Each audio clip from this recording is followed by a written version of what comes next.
ഗോശ്രീ മനുഷ്യാവകാശ സംരക്ഷണ സമിതി ലഹരി വിരുദ്ധ ബോധവൽക്കരണ സെമിനാർ നടത്തി. ബോധവൽക്കരണ സെമിനാർ സമിതി ചെയർമാൻ പോൾ ജെ മാമ്പള്ളി ഉദ്ഘാടനം ചെയ്തു. വൈസ് ചെയർമാൻ ജോസഫ് നരികുളം അധ്യക്ഷത വഹിച്ചു. മദ്യം, മയക്കുമരുന്ന്, പുകയില തുടങ്ങിയ ഉൽപ്പന്നങ്ങൾ ഉപയോഗിക്കുന്നത് ക്യാൻസർ പോലുള്ള മാരക രോഗങ്ങൾക്കും മനുഷ്യരിൽ അക്രമവാസന വർദ്ധിക്കാനുള്ള കാരണമാകുമെന്നുള്ള ബോധവൽക്കരണം കുടുംബങ്ങളിൽ നിന്നും ആരംഭിക്കണമെന്നും മാതാപിതാക്കൾ ലഹരി വസ്തുക്കൾ വർജിച്ച് മക്കൾക്ക് മാതൃകയാകണമെന്നും ഉദ്ഘാടന പ്രസംഗത്തിൽ പോൾ ജെ മാമ്പള്ളി പറഞ്ഞു. Njarakkal excise civil officer Harsha C Das രക്ഷിതാക്കൾക്ക് വേണ്ടി നടത്തിയ ലഹരി വിരുദ്ധ ബോധവൽക്കരണ ക്ലാസ്സിൽ ലഹരി വസ്തുക്കളുടെ ദൂഷ്യവശങ്ങളെക്കുറിച്ച് സംസാരിച്ചു. ലഹരി വിപത്തിൽ നിന്ന് നാടിനെയും മക്കളെയും രക്ഷിക്കുവാൻ നമ്മൾ ഓരോരുത്തരും ജാഗരൂകരായിരിക്കണമെന്നും ഹർഷ സി ദാസ് ഓർമ്മിപ്പിച്ചു. ലഹരിക്ക് അടിമപ്പെട്ട മക്കളെ കൗൺസിലിംഗ് വഴി നേർവഴിക്ക് കൊണ്ടുവരാൻ ആകുമെന്ന് അവർ പറഞ്ഞു. Seminar charitable president T R Devan, Maniyappan Kannanganattu, P K Bahuleyan, M G Sivadas, നേതാക്കളായ M Rajagopal, Johny Vypin, Francis Arackal, Antony Punnathara, Titus Poopady, Baby Krishna, Rosily Joseph, Jose Paul തുടങ്ങിയവർ സംസാരിച്ചു. കൂടാതെ നമ്മുടെ സുഹൃത്തുക്കളൊക്കെ കൂടുമ്പോഴോ ഇന്നരാവുമ്പ എങ്ങനെയെങ്കിലും ലഹരിക്ക് വരും. ഈ ലഹരിയുടെ തീക്ഷ്ണ ഫലങ്ങൾ അനുഭവിച്ച ഒരു വ്യക്തി എന്ന നിലയ്ക്ക് ചില കാര്യങ്ങൾ പറയാണ്. നമ്മൾ ലഹരി ഉപയോഗിച്ചു കഴിഞ്ഞാൽ നമ്മളുടെ നൈസർഗിക വാസനകളെല്ലാം പുറത്തേക്ക് വരും, അത് ഉറപ്പാണ്. അതുകൂടാതെ എന്താണ് ചെയ്യേണ്ടതെന്നൊരു രൂപമുണ്ടാവില്ല. വണ്ടിയൊക്കെ കിട്ടിക്കഴിഞ്ഞാൽ 80 കിലോമീറ്റർ സ്പീഡിലൊക്കെ കൂടും, ഒരു പിടിയുമില്ല. അപകടങ്ങളൊക്കെ പലതും ഉണ്ടായിരുന്നു. ആ കാലഘട്ടത്തിൽ ഞാൻ എന്റേതായ മനസ്സിൽ ദൈവത്തിനോട് പറഞ്ഞു, ദൈവമേ ഈ മദ്യത്തിൽ നിന്ന് രക്ഷ പ്രാപിക്കണമെന്ന്. ദൈവത്തിന്റെ ഒരു കടാക്ഷം എന്ന് ആ ഒരു പ്രാർത്ഥനയുടെ ഫലമായും മറ്റുമാണ് 1982 ഇവിടെ ഒരു ദുരിതമുണ്ടായി. ഓണത്തിന് 1982 ഏതാണ്ട് 72 പേര് മരിച്ചു. ഈ മരിച്ചത് 2-3 പേര് ഞാൻ നിൽക്കാതെ പടഞ്ഞു വീണ് മരിച്ചു. ഈ കോടിയൊക്കെ പടഞ്ഞു വീണ് മരിക്കുന്നവരെ അവരെ കുറ്റം പറഞ്ഞൊരു കാര്യമില്ല. നമ്മുടെ സ്വാഗത പ്രസംഗം പറഞ്ഞ മാറ്റ ഗവൺമെന്റ് അപ്രൂവൽ കൊടുത്ത ചാരായ ഷാപ്പിൽ നിന്നാണ് കുടിച്ചത്. അതാണ് അതിൽ പേര് നമ്മളിപ്പോ ഈ കൊടാക്കി എന്നൊക്കെ പറഞ്ഞ താമരത്തിന്റെ അത്രയും കുഴപ്പമല്ല. ഇത് 72 പേര് മരിച്ചു കഴിഞ്ഞപ്പോൾ എന്റെ മനസ്സിന്റെ ഉള്ളിൽ ഈ മദ്യം നിർത്തുക എന്നുള്ളൊരു ഇത് എന്റെ മനസ്സിലുണ്ടായി. അതിനെ ഏറ്റവും കൂടുതൽ സഹായിച്ചതും പ്രചോദനം ഉണ്ടായത് നമ്മളുടെ ബൈബിൾ സന്ദേശമാണ്. അതോടുകൂടി ഞാൻ മദ്യപാനം നിർത്തുകയാണ് ചെയ്തത്. ഈ അവകാശ സംരക്ഷണ സമിതി എന്ന് കേൾക്കുമ്പോൾ സമരത്തിനായുള്ള സംഘടന എന്ന് മാത്രമാണ് മിക്കവരുടെയും ധാരണ. നിങ്ങൾ ആ സംഘടനയുടെ പേരിന്റെ അർത്ഥം ഒന്ന് മനസ്സിലാക്കുമ്പോൾ ഗോശ്രീ മനുഷ്യാവകാശ സംരക്ഷണ സമിതി, ഗോശ്രീ ദീപസമൂഹം എന്ന് പറഞ്ഞാൽ വൈപ്പിൻ നിയോജക മണ്ഡലത്തിലെ 8 പഞ്ചായത്തുകൾ അടങ്ങുന്ന മുളപ്പുകാട്, കളമക്കുടി അടക്കം വൈപ്പിൻ പ്രദേശത്തെ 6 പഞ്ചായത്ത് അടക്കമുള്ള 8 പഞ്ചായത്ത്, വൈപ്പിൻ നിയോജക മണ്ഡലത്തിലെ ഈ 8 പഞ്ചായത്തുകൾ അടങ്ങുന്ന ഈ ദീപസമൂഹത്തിലെ മനുഷ്യരുടെ അവകാശങ്ങൾ എവിടെയൊക്കെ താമസിക്കുന്നുവോ അവിടെയൊക്കെ കടന്നു ചെന്നുകൊണ്ട് ആ അവകാശത്തിന് വേണ്ടി പോരാടുന്ന സംഘടനയാണ് ഗോശ്രീ മനുഷ്യാവകാശ സംരക്ഷണ സമിതി. ഈ മദ്യം കഴിക്കുന്ന എന്റെ അവകാശമാണ് എന്ന് പറയാം ചിലർ. അതിൽ നിങ്ങൾ കൈകടത്തുന്നത് എന്തിനാണ്? അവകാശം നിങ്ങളുടെ വീട്ടിലിരുന്ന് മദ്യം കഴിച്ച് നശിക്കുക, ഇത് സമൂഹത്തിന് വരെ ബുദ്ധിമുട്ട് വരുന്ന ഒരു വിപത്തായി മാറിയിരിക്കുകയാണ് മദ്യപാനം. നമ്മുടെ വീട്ടിലൊക്കെ ഞാൻ നേരത്തെ വോയിസ് മെസ്സേജ് ഇട്ട പോലെ പറയുമ്പോൾ എവിടെ നിന്നാണ് ഇതിന്റെ ഈ കുട്ടികൾ, വരും തലമുറ എവിടെ നിന്നാണ് ഈ മദ്യത്തിന്റെ ആസക്തിക്ക് വിധേയരാകുന്നത് എന്ന് നാം ചിന്തിക്കണം. ഇന്ന് ഞങ്ങൾ ഇവിടെ ക്ലാസ് സംഘടിപ്പിച്ചിട്ടുള്ളത് രക്ഷിതാക്കൾക്കാണ് പ്രാധാന്യം കൊടുത്തിരിക്കുന്നത്. എല്ലായിടത്തും ഈ മാഡം പോയി ക്ലാസ് എടുക്കുമ്പോൾ വിദ്യാർത്ഥിനികളൊക്കെ ആയിരിക്കും.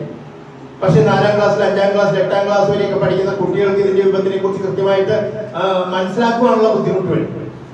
അപ്പോൾ എവിടെ നിന്നാണ് നമുക്ക് ഇതിന് തടയിടുവാൻ സാധിക്കുന്നത്? അത് കുടുംബത്തിൽ നിന്നാണ്. ഞാൻ ഇത്ര ഇതായിട്ട് എനിക്ക് ധൈര്യമായിട്ട് നിങ്ങളുടെ മുമ്പിൽ പറയാൻ സാധിക്കുന്നത് എന്തുകൊണ്ടാണ്? ഞാൻ മദ്യപിക്കുകയോ ലഹരി വസ്തുക്കൾ ഉപയോഗിക്കുകയോ ചെയ്യാത്തത് കൊണ്ടാണ്. അതുകൊണ്ട് എന്റെ മക്കൾ അത് കണ്ട് പഠിക്കില്ല. ഇനി അവൻ എന്തെങ്കിലും, അല്ലെങ്കിൽ മോളും മോനുമാണ് എനിക്കുള്ളത്, അവരെന്തെങ്കിലും ഇതുപോലെ മദ്യത്തിനോട് എന്തെങ്കിലും ആസക്തി കാണിക്കുമ്പോൾ എനിക്ക് പറയാം, മോനെ അത് കഴിക്കരുത്, പപ്പ കഴിക്കുന്നില്ലല്ലോ എന്ന് പറഞ്ഞ് അവരെ തിരുത്താൻ സാധിക്കും. അതേസമയം നമ്മുടെ കുട്ടികൾ കണ്ടുപഠിക്കുന്നത് എന്താണ്?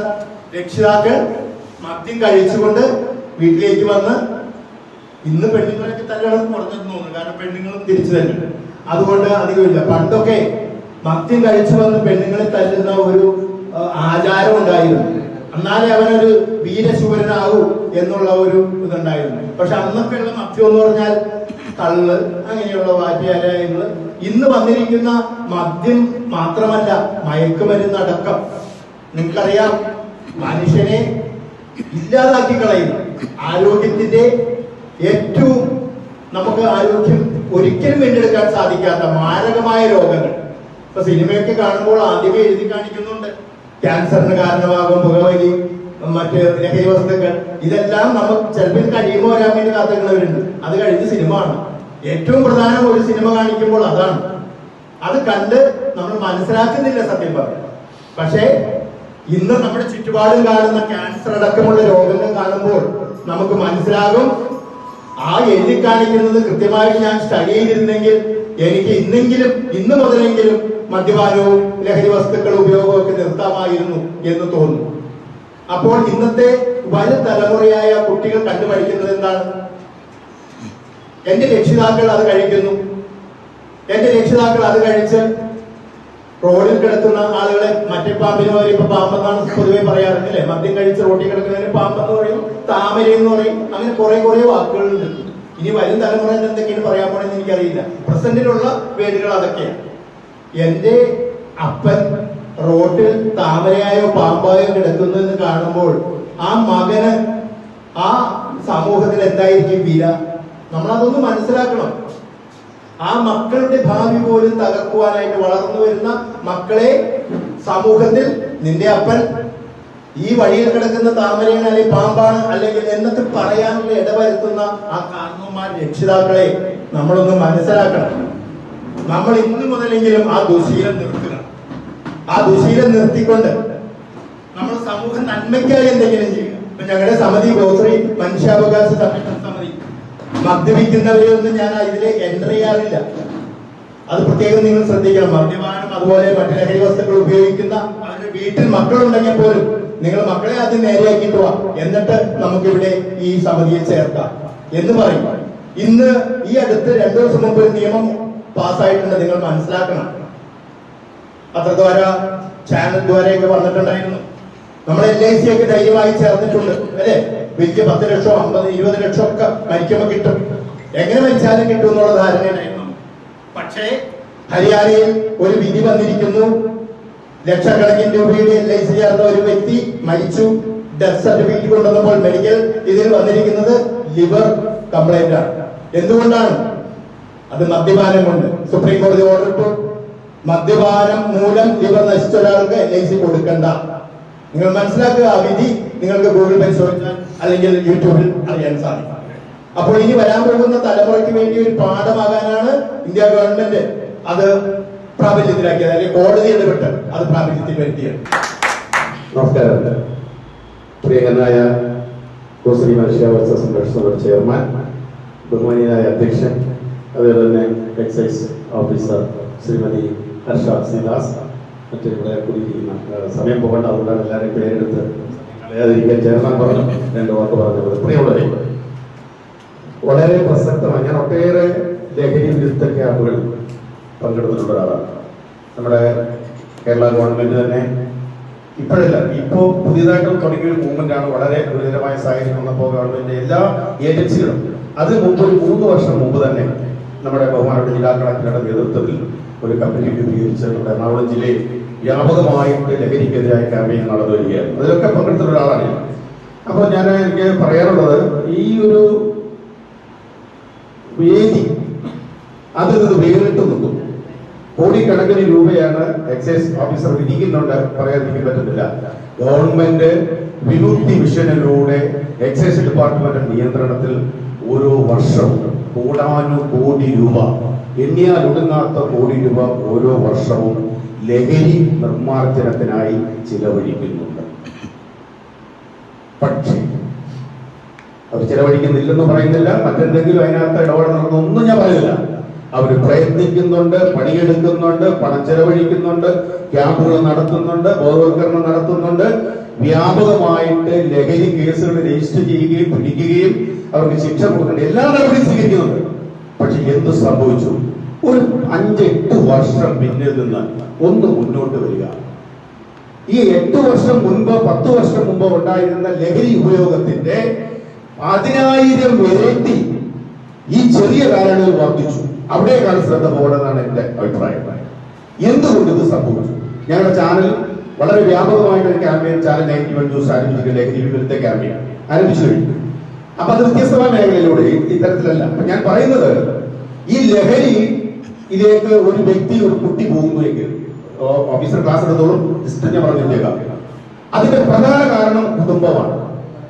ആ കാഴ്ചയാണ് ഞാനിവിടെ കാണാനിടയായത്. കുട്ടികളെടുത്ത് എല്ലാ സ്കൂളുകളിലും വ്യാപകമായിട്ട് വർഷങ്ങളായി ഈ 2017 വിമുക്തി മിഷൻ രൂപം കൊള്ളുന്നത് അല്ല, 2017 തുടങ്ങി കേരളത്തിലെ മുഴുവൻ സ്കൂളുകളിലും വ്യാപകമായി ലഹരി വിരുദ്ധ ക്യാമ്പയിൻ നടത്തിയിട്ടും ലഹരിയുടെ ഉപയോഗം വർദ്ധിച്ചു 10 മടങ്ങ്. ഒരു 10 വർഷം മുമ്പ് 18 വയസ്സിനും 20-30 വയസ്സിനും മുകളിലുള്ളവരായി ലഹരി കഴിച്ചിരുന്നെങ്കിൽ ഈ 2025 നമ്മൾ എത്തി നിൽക്കുമ്പോ 8 വയസ്സുള്ള കുഞ്ഞ് ലഹരി കഴിക്കുന്ന സാഹചര്യത്തിലേക്ക് എത്തിപ്പെട്ടിരിക്കുന്നു. അപ്പൊ നിർമ്മാർജ്ജനം ചെയ്യപ്പെട്ടോ അതിന് ഫലമുണ്ടായോ? അത് കൂടുതൽ വ്യാപിക്കുകയുണ്ടായി. അപ്പൊ ഇതിനൊക്കെ മൂലസ്ഥാനം മൂലസ്ഥാനം കുടുംബമാണ്. ഒരു വ്യക്തിയെ വാർത്തെടുക്കുന്നതിന്റെ പ്രധാനപ്പെട്ട 3 ഘടകങ്ങളുണ്ട്, 3 മേഖലയുണ്ട്, 3 വ്യക്തിത്വങ്ങളുണ്ട്. അതിന്റെ അടിസ്ഥാനം സ്വന്തം കുടുംബം, മക്കൾ. ആ കുടുംബമാണ്, കുടുംബനാഥനും കുടുംബനാഥയുമാണ് ഒരു കുട്ടി ലഹരിയിലേക്ക് നടന്നെടുക്കുന്നെങ്കിൽ ആദ്യത്തെ കുറ്റവാളി മാതാപിതാക്കൾ. രണ്ടാമത്തെ കുറ്റവാളി അവന്റെ കൂട്ടുകാരൻ, സന്തത സഹചാരിയാണ്. അവൻ ആരുമായിട്ട് കൂട്ടുകൂടുന്നു, ആരാണ് അവന്റെ കൂട്ടുകാരൻ അല്ലെ കൂട്ടുകാരി, അവൻ എവിടെയാണ് തമ്പടിക്കുന്നത് എന്ന് കണ്ടെത്തുമ്പോ അവനാണ് ഇതിന്റെ ഒരാള്. മൂന്നാമത്തെ ആള് ഈ കുട്ടിയെ ഈ നിർമ്മാർജ്ജനത്തിൽ നിന്ന് ഈ ദുഷ്കരമായ സാഹചര്യത്തിലേക്ക് പോകുന്നത് ആദ്യം കണ്ടുപിടിക്കുന്നത് അധ്യാപകരാണ്, ഗുരുവാണ്. അധ്യാപകർക്കാണ് പെട്ടെന്ന് മനസ്സിലാക്കുക. അച്ഛനും അമ്മയും കഴിഞ്ഞാൽ ഒരു കുട്ടിയുമായിട്ട് ഏറെ ഇഴയെടുപ്പമുള്ളത് അധ്യാപകർക്കാണ്. ഈ 3 ഘടകങ്ങൾ ആണ് ഇത്തരം പ്രവണതകൾ ഇവിടെ കൂടുന്നതിന്റെ പ്രധാന അടിസ്ഥാനപരമായ ഇടങ്ങൾ. ആ ഇടങ്ങൾ കണ്ടെത്തി അതിനാണ് ആദ്യം പരിഹാരം. അപ്പൊ വീട്ടിൽ നൽകണം. അതാണ് മുസ്ലിം മനുഷ്യാവകാശ സംരക്ഷണ സമിതി ഇങ്ങനെ ഒരു സദസ്സ് വിളിച്ചു കൂട്ടിയിരിക്കുന്നത്. ഇത്രയും നാളെ കുട്ടികളുടെ വേദം ഓതിയിട്ട് വല്ല പ്രയോജനം ഉണ്ടായോ?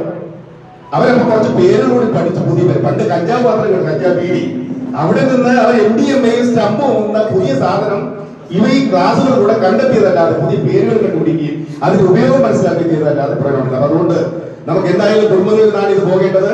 ഒട്ടേറെ എനിക്ക് പറയാനുണ്ട്, അതിലേക്കൊന്നും പോകുന്നില്ല, സാഹചര്യം വളരെ ചെറിയൊരു സമയം ഉള്ളതുകൊണ്ട്.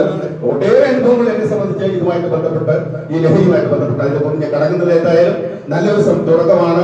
ഇത് ഇവിടെ മാത്രം നിർത്തിയാൽ പോരാ, നമ്മുടെ ആവുന്നത്രയും വൈപ്പിൻകാരുടെ പ്രദേശങ്ങളിൽ, വിവിധ പ്രദേശങ്ങളിൽ മുസ്ലിം മനുഷ്യാവകാശ സംരക്ഷണ സമിതി മുൻകൈ എടുത്തുകൊണ്ട് കുടുംബ സദസ്സുകൾ സംഘടിപ്പിക്കണമെന്നാണ് എന്റെ അഭിപ്രായം.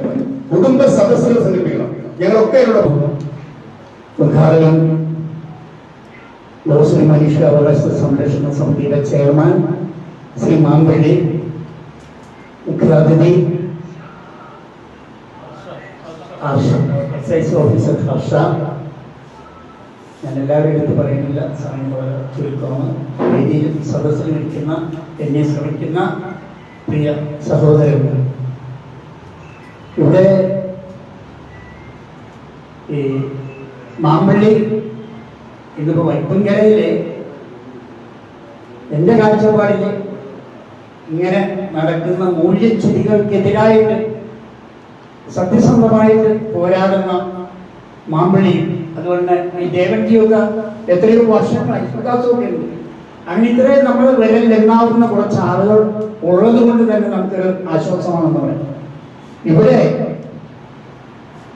ഈ നിയമം കർശനമാക്കാത്തിടത്തോളം കാലം ഒരിക്കലും ഇതിന് ശാശ്വത പരിഹാരം ഉണ്ടാവില്ല.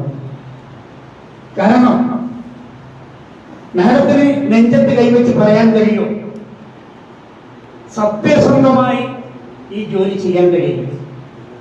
കാരണം അങ്ങനെയാണ് കഷ്ടപ്പെട്ട് ഒരു പ്രതിയെ പിടിച്ചു കൊണ്ടുവന്ന് ഈ അടുത്ത ദിവസം നിങ്ങൾ ഓർക്കുന്നുണ്ടാവും, ഈ 2-3 ദിവസമായി ഒരു വനിതയെ MDMA പിടിച്ചു. അവൾ ചോദിച്ചത് എന്താണെന്ന് അറിയാമോ? എന്റെ പേരിൽ FIR ഇടാൻ പാടില്ല, കാരണം എന്റെ കയ്യിൽ നിങ്ങൾ ഉദ്ദേശിക്കുന്ന അളവ് MDMA ഇല്ല. ഇതാണ് നിയമം. കൂടാതെ ഇന്ന് ലോ ആൻഡ് ഓർഡറും ജുഡീഷ്യറിയും രണ്ട് തരത്തിലാണ്. ഒരു തരം ഈഗോ, കഷ്ടപ്പെട്ട് ആത്മാർത്ഥമായിട്ട് ജോലി ചെയ്യുന്ന ഉദ്യോഗസ്ഥന്മാർക്ക് സത്യസന്ധമായിട്ട് ജോലി ചെയ്യാൻ പറ്റാത്ത അവസ്ഥ. പ്രതിയെ പിടിച്ചാൽ നിഷ്ഠൂരമായി തല്ലി ചതക്കാത്തോടത്തോളം കാലം ഈ ദുരവസ്ഥ തുടർന്നുകൊണ്ടേയിരിക്കും. കാരണം അതിന് തടസ്സം സൃഷ്ടിക്കുന്നത് ഇവിടുത്തെ രാഷ്ട്രീയക്കാരും ജുഡീഷ്യറിയും. കാരണം അങ്ങനെ കഷ്ടപ്പെട്ട് പിടിച്ചു കൊണ്ടുപോയി സത്യസന്ധമായി ജോലി ചെയ്യുന്ന എക്സൈസിലും പോലീസ് ഡിപ്പാർട്ട്മെന്റിലും ആയിരക്കണക്കിന് ഉദ്യോഗസ്ഥന്മാരുണ്ട്. പക്ഷെ അവർക്ക് സത്യസന്ധമായി ജോലി ചെയ്യാൻ കഴിയില്ല. സത്യസന്ധമായി ജോലി ചെയ്ത് പിടിച്ച് അറസ്റ്റ് ചെയ്ത് കോടതിയിൽ ഹാജരാക്കിയാൽ ജഡ്ജി ചോദിക്കുന്നത്, നിന്നെ തല്ലിയോ? തല്ലി, മർദ്ദിച്ചു. ഉടനെ ഹോസ്പിറ്റൽ ഹാജരാക്കി മെഡിക്കൽ റിപ്പോർട്ട് തയ്യാറാക്കണം. ആ ഉദ്യോഗസ്ഥൻ സസ്പെൻഷനിലാണ്. എങ്ങനെ പിന്നെ ഈ നാടിനെ നന്നാക്കാൻ കഴിയും? എങ്ങനെ നന്നാക്കാൻ കഴിയും? ഇതിന് മാറ്റം ഉണ്ടാകത്തോടത്തോളം കാലം ഇത് തുടർന്നുകൊണ്ടേയിരിക്കും. അപ്പൊ അതുകൊണ്ട് ഞാൻ പറഞ്ഞു വരുന്നത്, ഇവിടെ എന്ത് പറയണമെന്ന് എങ്ങനെ നിർത്തണമെന്നാണ് നമുക്കറിയില്ല. ആ ഒരു അവസ്ഥയിലാണ് നിൽക്കുന്നത്. ഇപ്പൊ ഏകദേശം ഒരു 10 വർഷമായുള്ളൂ. 10 വർഷം കൊണ്ടാണ് ഈ കേരളം ഇത്ര മോശമായത്. ഇന്ത്യയിൽ ഏറ്റവും മോശമായ സംസ്ഥാനമാണ് ആയിക്കൊണ്ടിരിക്കുന്നത് കേരളം. ഇന്ത്യയിൽ മറ്റുള്ള സംസ്ഥാനങ്ങളൊക്കെ തന്നെ ഇതുപോലെ മയക്കുമരുന്നുകൾ ഉണ്ടായിരുന്ന സംസ്ഥാനങ്ങളൊക്കെ തന്നെ നമ്പർ 1 UP ആദ്യ യോഗ്യതയുള്ളത് 250 ഗുണ്ടകളെന്ന് വെടിവെച്ച് കൊല്ലാൻ ഓർഡറുണ്ട്. അത് പലർക്കും എനിക്കും അറിയാട്ടോ. നമ്മൾ ചൂണ്ടിക്കാണിക്കട്ടെ നമ്മുടെ ജീവനമാണ്. ഇതവർക്കറിയാം, നമുക്കാരും സംരക്ഷണം തരും. നമുക്ക് ഇൻഫർമേഷൻ കൊടുത്തില്ല, നമുക്ക് ആരും സംരക്ഷണം തരും. ഇപ്പൊ ഞാൻ തന്നെ ചെറായ മധ്യപടത്ത് പിടിച്ചതിന് ശേഷം എനിക്കെന്തെല്ലാം വീട്ടിൽ കഴിക്കുന്നുണ്ട്. ഒരുപാട് ഇപ്പോഴുണ്ട് ആൺകോട്ടത്തിൽ വരുന്നത്. അപ്പൊ നമ്മളിത് ആളുകൾ ഇവരെ ശ്രദ്ധപ്പെടുത്താത്തതിന് കാരണം ജീവന് ഭീഷണിയാണ്. നമ്മുടെ ഈ വൈപ്പിന്റെ മുക്കിലും മൂന്നിലൊക്കെ ഇതുണ്ട്. പിന്നെ ഒന്നാമത്തെ കഞ്ചാവ് പിടിച്ചതിന്റെ അളവ് കുറച്ചാണ് എക്സൈസ് പോലീസുകാരും കുറച്ച് കാണിക്കും. അതുകൊണ്ട് ഈ പിടിക്കപ്പെടുന്ന ജീവൻ രക്ഷപ്പെടുത്തുകയും കോടതി ചെയ്ത് കഴിഞ്ഞാൽ ശിക്ഷിക്കില്ല, പറഞ്ഞുകൊണ്ടാണ്. അപ്പൊ ശരിയായ രീതിയിൽ ക്രൈമിട്ട് കേസെടുക്കണം. ജാമ്യം കിട്ടാത്ത കേസെടുക്കണം. എല്ലാവർക്കും അറിയാം, നാട്ടിലെല്ലാവർക്കും അറിയാം. ഇതെന്തുകൊണ്ടാണ് പഴുത്തത് എനിക്ക് രക്ഷപ്പെടാൻ പഴുത്ത കേസുണ്ട്. അപ്പൊ അവിടെ നീ കഞ്ചാവായാലും ഏറ്റവും തിരിച്ചു കഴിഞ്ഞപ്പോൾ പഴുത്തില്ലാത്ത വിധം അവരെ അകത്താക്കാനും വിധത്തിലുള്ള കേസെടുത്ത് ശിക്ഷിക്കുന്ന ആവശ്യം നമ്മൾ ജീവിതമാണ് മാത്രം ഒരു ട്രെൻഡാണ്. കാരണം ഇവിടെ ഈ വൈപ്പിങ്കര ഇതിൻ്റെ ഒരു വലിയ ലഹരിയുടെ ഒരു ഇതായി മാറിയിരിക്കുന്നു. എവിടെ ഇപ്പം നമ്മൾ ദൂരെ എവിടെ ചെന്നാലും, ഞാൻ കഴിഞ്ഞ ദിവസം ദൂരെ പോകാൻ ഉണ്ട്. അപ്പം അവിടെ കുറച്ച് പിള്ളേര് ടൈലിൻ്റെ പണിക്ക് വന്നു. അപ്പോൾ അവർ പറയുന്നത് ഇവിടെ ഈ കഞ്ചാവ് ഇതൊക്കെ ഉപയോഗിക്കുന്നത് ടൈലിൽ നിന്ന് വന്ന പിള്ളേരാണ്. അപ്പോൾ പിടിച്ചപ്പോൾ അത് എവിടെയുള്ള പിള്ളേരാണെന്ന് നോക്കിയപ്പോൾ വൈഫിലുള്ള പിള്ളേർ. അപ്പോൾ നമ്മളവിടെ ചെന്നപ്പോൾ ശരിക്കും ഒരു നാണക്കേടായിരുന്നു. കാര്യം എപ്പോഴും ഇങ്ങനൊരു ഇതുപോലത്തെ സംഭവങ്ങൾ ഉണ്ടാകുമ്പോൾ വൈപ്പിൻ അല്ലെങ്കിൽ ഇങ്ങനെയുള്ള കാര്യങ്ങളിൽ മുൻപന്തി തീരുമാനം പറയാം. മദ്യത്തിനാണെങ്കിലും വൈപ്പിൻ്റെ കാര്യത്തിനെ പറ്റി പറയേണ്ട ആവശ്യമില്ല. വൈകുന്നേരമായി കഴിഞ്ഞാൽ ഇപ്പോൾ ഒട്ടുമിക്ക ആൾക്കാർ തന്നെ മദ്യത്തിനോട് താല്പര്യമുള്ളവരും അതിപ്പോൾ പറഞ്ഞാലൊന്നും കേൾക്കില്ല. പക്ഷെ നമ്മളുടെ വളർന്നു വരുന്ന കുട്ടികളെ ഈ നല്ല മാതൃകയിൽ ഇന്ന് വളർത്തിയാൽ മാത്രമേ നല്ലൊരു തലമുറ ഇങ്ങനെ ഉണ്ടാവുകയുള്ളൂ. ഒരുപാട് ഇപ്പോൾ കഞ്ചാവൊന്നുമല്ല, ഒരുപാട് സാധനങ്ങളാണ് ഇപ്പോൾ കിട്ടുന്നത്. സ്റ്റാമ്പ് സോഡയൊക്കെ കിട്ടി കഴിക്കണം, ഹൈക്കോർട്ടിലൊക്കെ കാണാം അത് ഇതൊക്കെ കഴിക്കുന്നത്. എന്ത് സാധനമാണെന്ന് പോലും ആൾക്കാർക്ക് അറിയില്ല. അപ്പോൾ കൂടുതലും ഇവിടെ ഇങ്ങനെ എനിക്ക് തോന്നുന്നത് പറയണത് പറഞ്ഞു കേട്ടതാണ്. ഇവിടെ ഇന്ത്യക്കാരിലാണ് ഇവിടെ കൂടുതൽ ആൾക്കാർ ഈ സാധനങ്ങളുണ്ട്, ഈ ആക്സ് പോലത്തെ സാധനങ്ങൾ, അതുപോലെ തന്നെ ഒരുപാട് സാധനങ്ങളൊക്കെ കൊണ്ടുവരുന്നത് ഇന്ത്യക്കാരാണ്. അപ്പൊ പറയും അവർക്ക് ഇന്ത്യയിൽ നമ്മൾ ഇവിടെ വരാൻ പാടില്ല. നമ്മൾ ബോംബെയിലും മദ്രാസിലൊക്കെ നമ്മൾ കുറെ ആൾക്കാരുണ്ട്. പക്ഷെ ഈ ആൾക്കാർ അവരുടെ ബിസിനസ് തന്നെ ഇതാണ്. കഴിഞ്ഞ ഒരു 2-3 മാസം മുമ്പാണ് വൈപ്പിൽ നിന്ന് ഒരു ഇന്നോവയിൽ 10-15 ചാക്കാണ് പിടിച്ചത്. അത് നോക്കിയപ്പോൾ അതിനകത്ത് ആൻസും പിന്നെ ഈ കഞ്ചാവും എല്ലാ സാധനങ്ങളും വൈപ്പിൽ നിന്ന് മില്ല് വഴി വെച്ചാണ് മുളകാട് പോലീസ് പിടിച്ചത്. അപ്പൊ ഇത് പിടിച്ചു കഴിഞ്ഞാൽ ഇത് സ്ട്രോങ് ആയിട്ട് പോകാനാ, ഒരാള് സാക്ഷി പറയാനാ, ഇത് കണ്ടെന്ന് പറയാനാ ഒരാളും വരില്ല. അവര് അവരുടെ സ്വാധീനം ഉപയോഗിച്ച് എങ്ങനെയെങ്കിലും പുറത്തു പോയി. ഇതാണ് ഇങ്ങനെ ഈ നമ്മുടെ നാട്ടിൽ നടന്നത്. അതുപോലെ തന്നെ ആരെങ്കിലും കുട്ടികളെ പിടിച്ചാൽ ഈ പറഞ്ഞത് ക്വാണ്ടിറ്റി ഇല്ലെന്ന് പറഞ്ഞിട്ട് നിയമങ്ങൾ ഇവിടെ കർശനമാക്കണം. അങ്ങനെ നിയമങ്ങൾ കർശനമാക്കിയാൽ ഈ നാട് നന്നാവും. കാരണം എന്താണ്, അവർക്ക് പൈസക്ക് വേണ്ടിയാണ് ഇത് ഉൽപ്പാദിപ്പിക്കുവാൻ ശ്രമിക്കുന്നത്. കള്ളക്കച്ചവടവും അങ്ങനെ വിജയിക്കുവാൻ സാധിക്കും. പക്ഷെ അതിനോടൊപ്പം ഇപ്പോഴത്തെ ചെറിയ പിള്ളേര് ചീത്തയായിക്കൊണ്ടിരിക്കുകയാണ്. പണ്ടൊക്കെ 1-2 പിള്ളേർ ചെയ്ത സ്ഥാനത്ത് ഇതിപ്പോ 180 പിള്ളേരും ഇതിന്റെയൊക്കെ അടിമയായി മാറിക്കൊണ്ടിരിക്കുകയാണ്. എന്നിട്ട് അതുമാത്രമല്ല കുടുംബത്തിലും നാട്ടുകാർക്കും ഇവരെ കൊണ്ട് ശല്യമായി കൂടിക്കൊണ്ടിരിക്കും. അതിനൊക്കെ ഒത്താശ കൊടുക്കുന്ന ഈ ഭരണ അധികാരികളാണ്. ഞാൻ പറയുന്നത് ഏറ്റവും വലിയ ഒരു കുറ്റമാണ് ഇവർ ചെയ്തുകൊണ്ടിരിക്കുന്നത്. അതുകൊണ്ട് ഇവര് ജയിലിൽ നിന്ന് ജാമ്യം കൊടുക്കാതെ ഇവരകത്തിട്ടുള്ള അത് ജാമ്യത്തിൽ ഈ പൈസകളുണ്ട് ഒരു സർക്കാർക്കോ അതുപോലെ നേതാക്കന്മാർക്ക് കൊടുത്തു കഴിഞ്ഞാൽ അവരതിന് അവർ പുറത്തേക്ക് വിടും. പിന്നെ ചെയ്തുകൊണ്ടിരിക്കുന്നത് ഈ കാണുന്ന ജനങ്ങളെ നാട്ടുകാരെ എല്ലാവരെയും ദ്രോഹിക്കുന്ന പരിപാടി. അത് നിർത്തലാക്കുവാൻ ഞാൻ ഒരു കാര്യം പറയുന്നുള്ളൂ.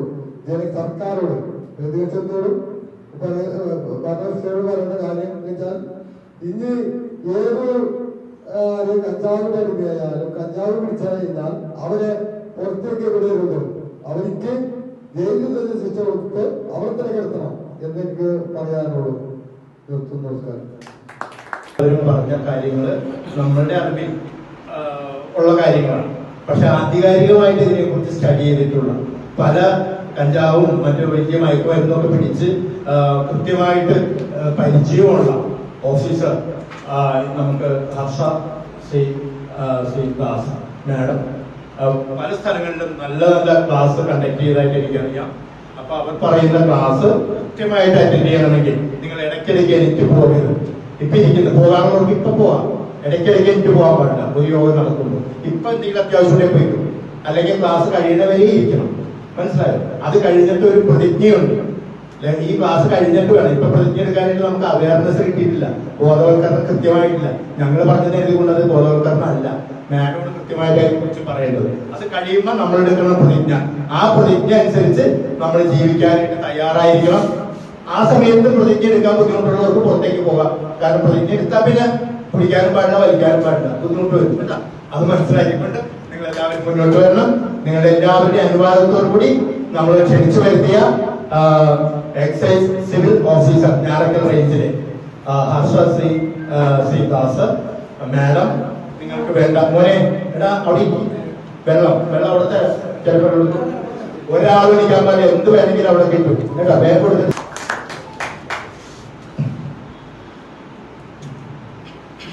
വേദിയിലും സദസ്സിലുമായിരിക്കുന്ന എല്ലാ ആളുകൾക്കും, എല്ലാ പ്രമുഖർക്കും, ശിഷ്ടവിദ്യകൾക്കും, എത്തിച്ചേർന്നിട്ടുള്ള എല്ലാ ആളുകൾക്കും നമസ്കാരം.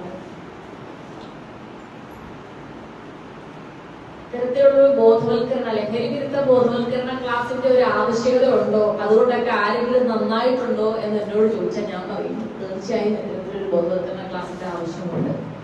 ഞാനെയാണ് ബോധവൽക്കരിക്കേണ്ടതെന്ന് ചോദിച്ചാൽ അതിന് ഞാൻ ഉത്തരം പറയും നമ്മുടെ മക്കളെ അല്ല, ഈ മക്കളെ വളർത്തിക്കൊണ്ടിരിക്കുന്ന നമ്മളെ വേണം ബോധവൽക്കരിക്കാൻ എന്ന് ഞാൻ പറയും.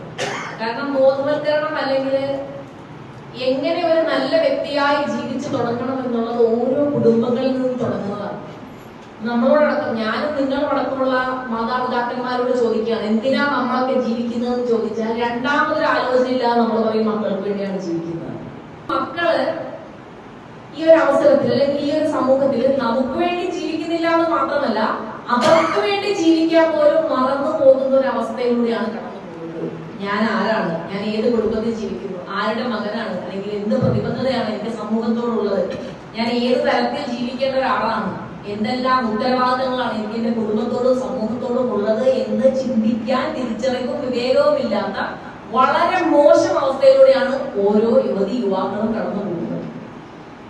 ഇതിന്റെ ഏറ്റവും വലിയ പ്രശ്നം തുടങ്ങുന്നത് കുടുംബമാണ്, കുടുംബത്തിൽ നിന്നാണ്. നമ്മൾ മക്കളോട് പറയും നീ ഇന്ന ആളെ കണ്ടുപിടിക്കുക, ഇന്ന ആള് ചെയ്യുന്നത് കണ്ടില്ലേ, അപ്പുറത്തെ കുട്ടിയെ കണ്ടില്ലേ, അപ്പുറത്തെ ആളിനെ കണ്ടില്ലേ, നീ അവരെ കണ്ടുപിടിക്കുക ഇവരെ കണ്ടുപിടിക്കുക എന്ന് പറയുന്നതിന് പകരമായി നീ എന്നെ കണ്ടുപിടിക്കുക, നിന്റെ അച്ഛനെ കണ്ടുപിടിക്കുക, അമ്മയെ കണ്ടുപിടിക്കുക എന്ന് പറയാൻ ധൈര്യമുള്ള എത്ര ആളുകൾ ഉണ്ടാവും? തീർച്ചയായും. Very good.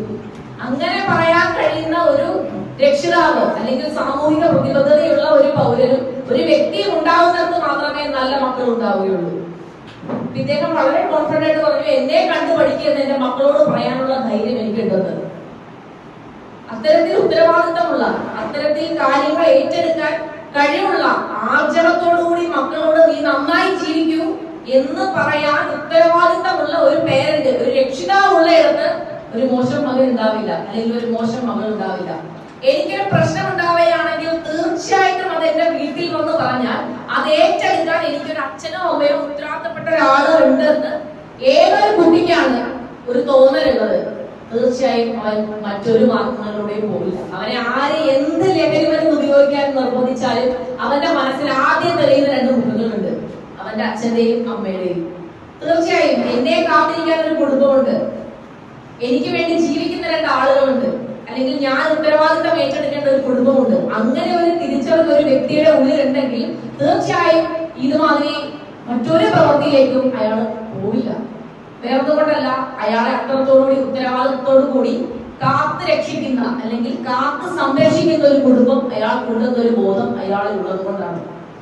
ഈ ഉത്തരവാദിത്തം നമ്മുടെ മക്കളിൽ എത്തിച്ചു കൊടുക്കേണ്ടത് ആരാണ്? തുടങ്ങേണ്ടത് നമ്മൾ തന്നെയാണ്. നമ്മളിൽ നിന്ന് തുടങ്ങണം. എന്ത് ചെയ്യണം, എന്ത് ചെയ്യണ്ട, ആരുടെ കൂടെ ജീവിക്കണം, ആരായി ജീവിക്കണം എന്നെല്ലാം തുടക്കത്തിലെ അവരുടെ കാര്യങ്ങൾ സ്വയം തീരുമാനിക്കാനുള്ള ഒരു പ്രാപ്തി അവർക്ക് ഉണ്ടാകുന്ന സമയം വരെ ഈ കാര്യങ്ങളൊക്കെ നമ്മളാണ് അവർക്ക് പറഞ്ഞു കൊടുക്കുന്നത്. നിങ്ങളിൽ എത്ര പേർക്കറിയാം മകന്റെ അല്ലെങ്കിൽ മകളുടെ ഏറ്റവും നല്ല സുഹൃത്താരാണ്?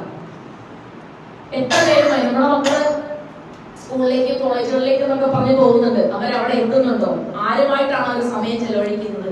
എത്ര സമയം ചെലവഴിക്കുന്നു? ട്യൂഷൻ ക്ലാസ്സുകളിലേക്ക് എന്ന് പറഞ്ഞു പോകുന്നു. മറ്റു വെക്കേഷൻ സമയങ്ങളിലൊക്കെ ആയത് കാരണം ഒട്ടനവധി കോച്ചിങ്ങുകൾക്കും മറ്റു പ്രാക്ടീസുകൾക്കും ഒക്കെ പോകുന്നുണ്ട്. അവിടെ തന്നെയാണോ എത്തുന്നത്? ആരെല്ലാമാണ് അവരോടൊപ്പം ഉള്ളത്? എത്ര സമയം ആരുടെ കൂടെ എന്തെല്ലാം കാര്യങ്ങളുമായി അവർ ചെലവഴിക്കുന്നു? അവരുടെ നടപ്പിലും ഭാവത്തിലും ചെറിയ സംസാരത്തിലും ചേഷ്ടയിലും ഉണ്ടാകുന്ന വ്യത്യാസങ്ങൾ പോലും വളരെ വ്യക്തമായി നമുക്ക് അറിയാൻ സാധിക്കും.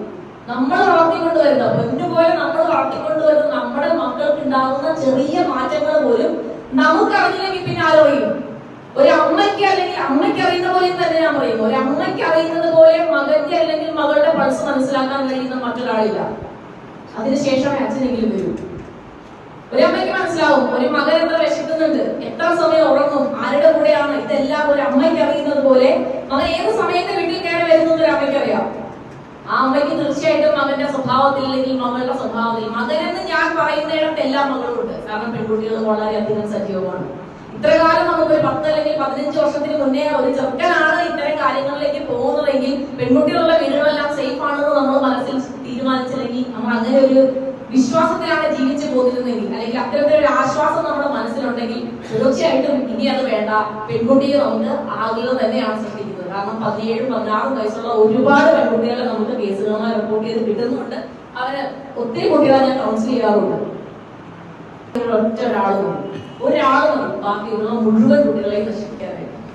അപ്പൊ ഓരോ കുട്ടിയോടും നമ്മൾ സംസാരിക്കുമ്പോൾ അവരെ കൗൺസിൽ ചെയ്യുന്ന സമയത്ത് അവർ പറയുന്ന കാര്യങ്ങളാണ്, എനിക്കൊരു പ്രശ്നം വന്നു കഴിഞ്ഞാൽ ഞാൻ എന്താണ് അല്ലെങ്കിൽ എന്റെ പ്രശ്നങ്ങൾ എന്തൊക്കെയാണെന്ന് എനിക്ക് കമ്മ്യൂണിക്കേറ്റ് ചെയ്യാൻ ഒരാളില്ല. എന്റെ പ്രശ്നങ്ങൾ കേൾക്കുന്ന എന്റെ സുഹൃത്തുക്കളാണ്. സുഹൃത്തുക്കൾ എനിക്ക് സജസ്റ്റ് ചെയ്യുന്ന വഴികൾ ഒട്ടനവധിയാണ്. ഒരു മാതാവ് അല്ലെങ്കിൽ പിതാവ് ഒരിക്കലും നിനക്ക് സമാധാനം കിട്ടാൻ വേണ്ടി നീ ഡ്രഗ് ഉപയോഗിക്കുന്നു പറയുന്നത് എനിക്ക് തോന്നുന്നില്ല.